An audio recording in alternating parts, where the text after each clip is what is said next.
Yeah, baby. This braking is fantastic. Hey everybody, welcome to the channel. I'm at the BMW Motorrad at Dallas. Yes, Dallas in Virginia, not in New York, because this is exactly where I could find this beautiful 1300 GS. I just took a quick ride. There are a few things I did mention in my video, but quickly to say, the huge improvement that I saw or noticed is the quick shifter. The quick shifter works fantastic. It's almost like K1600 bikes.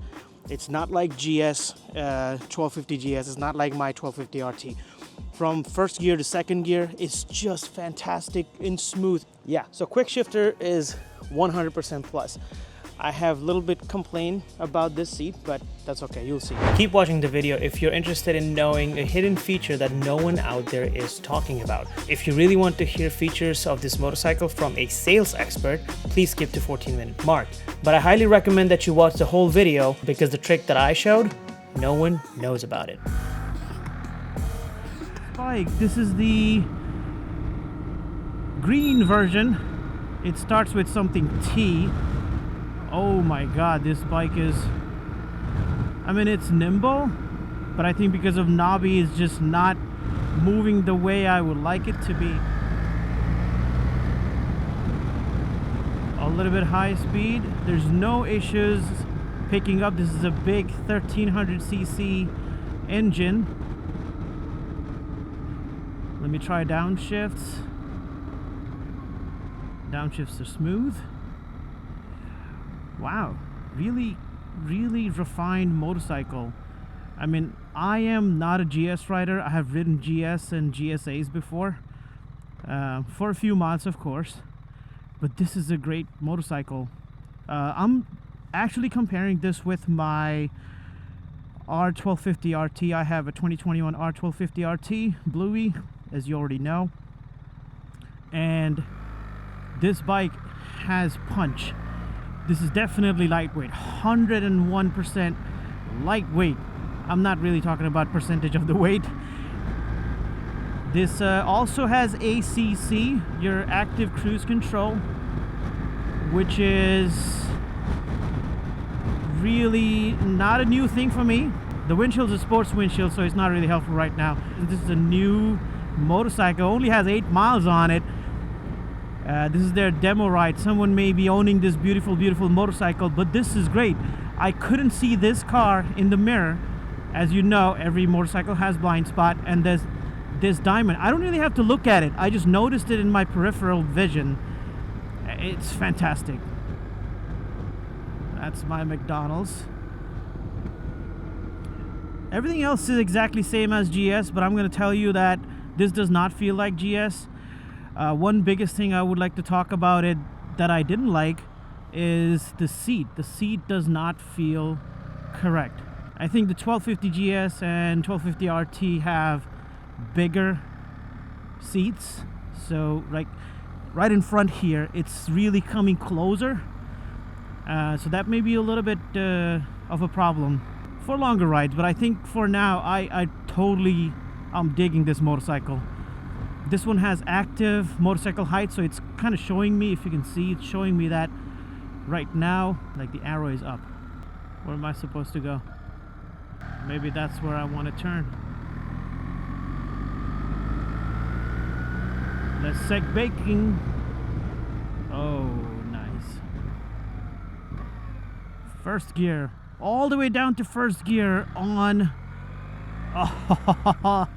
all the way down to first gear on quick shifter without any issues. And then, okay, one more thing to try. I'm on first gear right now.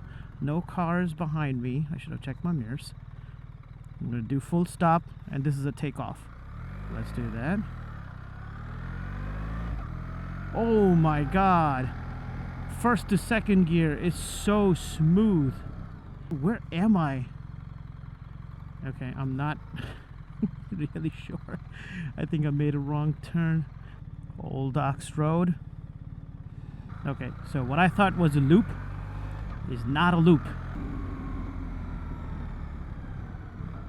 Oh, on this motorcycle, I seriously do not feel like using clutch. It's so beautiful. the transmission is so fine-tuned.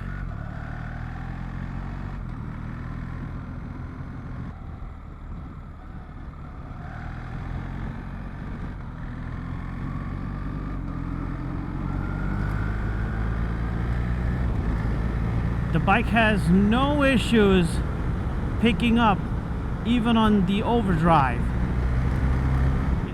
I put 2 miles so far.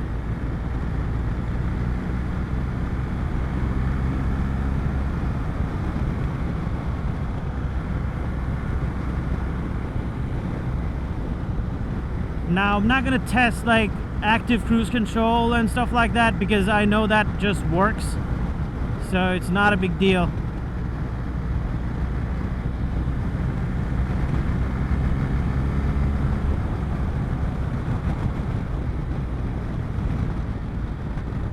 Yeah, I put like about 4 miles on this motorcycle. This is pretty nimble. It's just bad because of the freaking knobbies. They're just too noisy as well. I'm not sure if you can hear this, but really thanks to Curtis for, you know, hooking me up with this motorcycle. It's a great motorcycle and really amazing bike.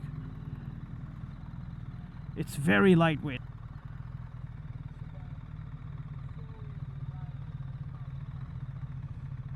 Yeah, what can I say? This is just a fantastic bike.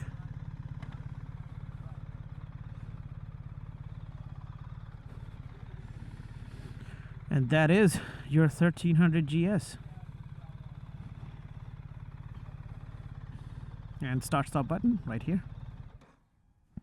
This is great motorcycle. I felt a little cramped, maybe, but not as much as my RT. So it's still very good. Yeah, I did feel like the seat was a little smaller for me. Yeah, it's a like little bit narrow, yeah. So maybe like for longer rides, it's gonna put pressure at places where I don't want. Ooh, I want to see the brake lights. Yeah, that's a turn signal. How's the brake and the turn? This is me holding the brake with the turn signal on. Okay, a little bit brighter. Got it. And same in the front, of course. There's a hazard. It's yellows up front. Oh yeah, this one has the fancy ones on top. Right. Oh my God, they're bright. Super bright. I made a mistake looking in. Yeah, if you look at, like, I have a bar.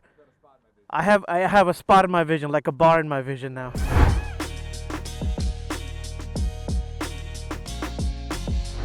As you can see, there's this new menu button. So when I press this button, this menu shows up. What this menu button does is decides what these two rocker buttons will do. Now, it's very easy to understand this. If this has a border, the button has the border. So this bordered button gives you option to select what these two directional buttons can do.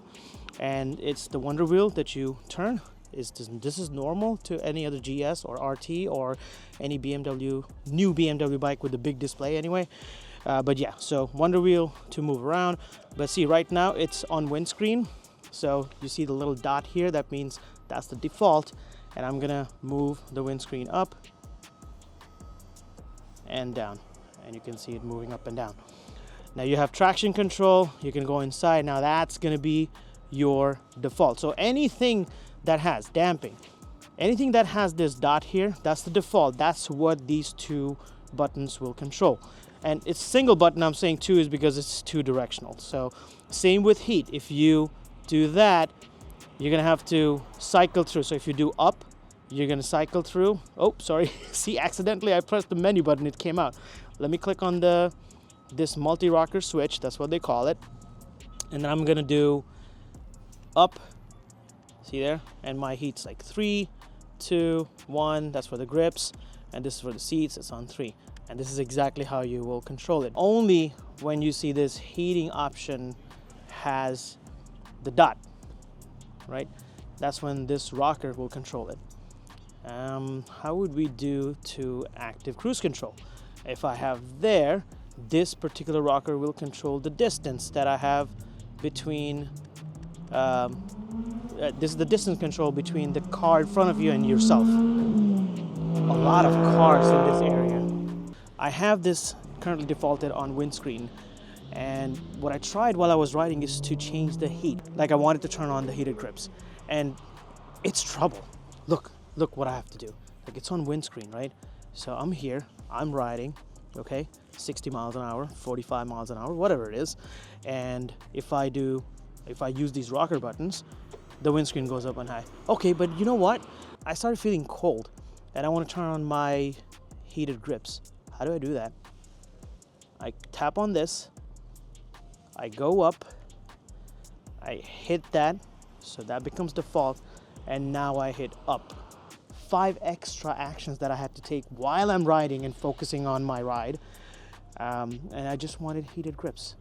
And all the while when I'm doing that, if I need to bring up my windshield or bring it down, I cannot do it, because these rockers only control one thing at a time.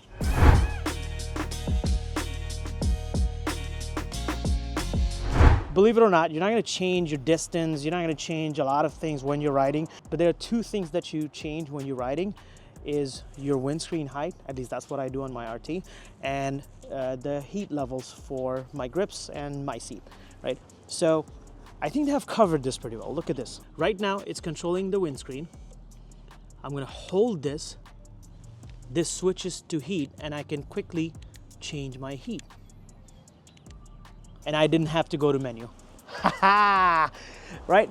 None of the channels out there you'll find this information. So if you gained a little bit of knowledge by watching this video about the new 1300 GS, give me that like. Give this video that like and consider subscribing to the channel, all right? And then if I go to active cruise control and hold the rocker to right, it moves the hold button for multi-rocker to accessory. So now, let me go back if it's confusing. Right now, I control the windscreen. I hold the multi-selector switch. Now it goes to cruise control. Right? And after a few seconds, it goes back to your windscreen control.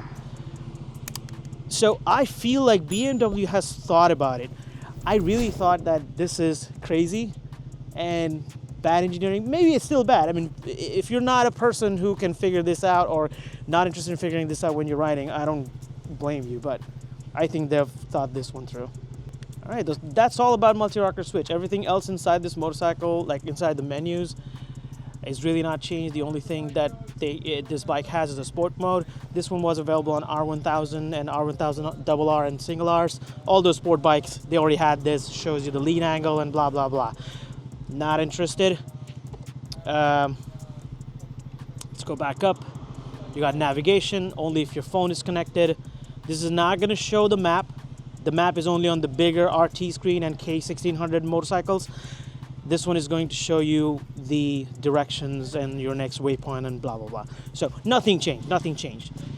Media, same, you can control media, phone, you can take phones. Inside settings, you have everything similar. The only different setting that I saw was in the vehicle.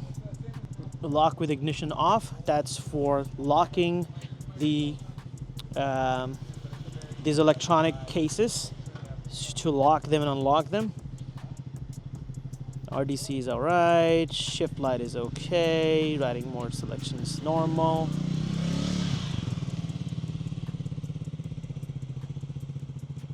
You got the vehicle information. So no major changes in the menu other than this rocker.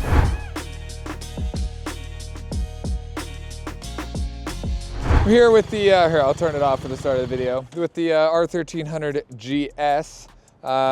You know, we've been very excited about this bike for a while. This one at a glance, you know, you've got the 719 paint job, you have the off-road tires and gold cross-spoked wheels. This bike's also equipped with the new twin Akrapovic silencer.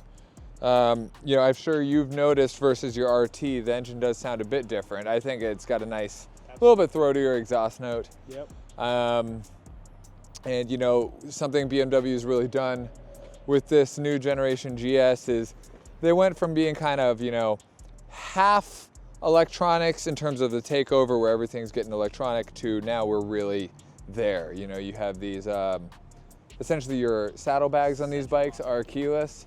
So you have This under here, correct. So you have your saddlebags and top case all gonna be keyless. You know, the gas cap has been keyless for quite some time, though now you have another cell phone pocket here where we keep the key. Underneath, there's a charger cord, a USB that's underneath in the phone holder. Put this back in.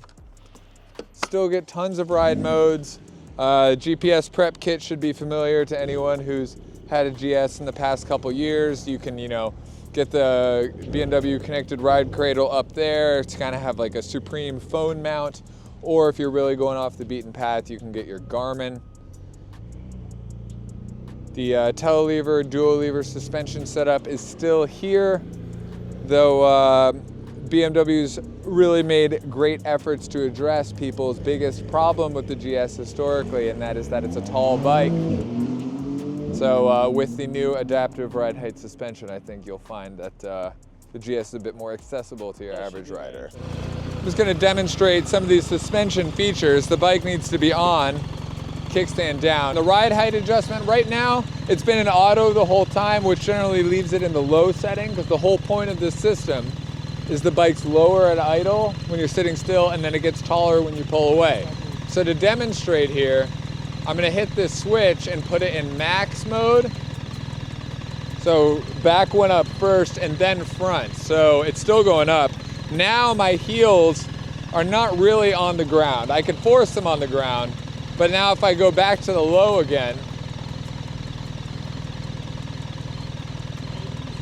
it is pretty quick. It's within 2 or 3 seconds. It's very, you know, intuitive. When I took this bike for a test ride, I left it in the auto mode, which really, with how smoothly it worked, I don't know why anyone would really take it out of auto. And for me, when I took it for a test ride, went to lunch, I didn't even notice the height adjusting. So the fact that it was that smooth, I couldn't really feel it over the engine or over the bike. Nothing but good things to say. Trying to remember. Yep, so I'm really not doing anything right now. I'm already seeing, I heard the system kick in. Yeah. And it actually lifted the rear. Correct, yeah, and I, you know, I'm pretty practiced with putting bikes on center stands now, but I really didn't have to pull on the bike at all or use much force. I just pushed down with my foot. Wonderful. And the motor really did the rest. It's very, very easy assist. I love this color. Me too. And outside it looks, and we have a cloudy day. If only you were here on a sunny day.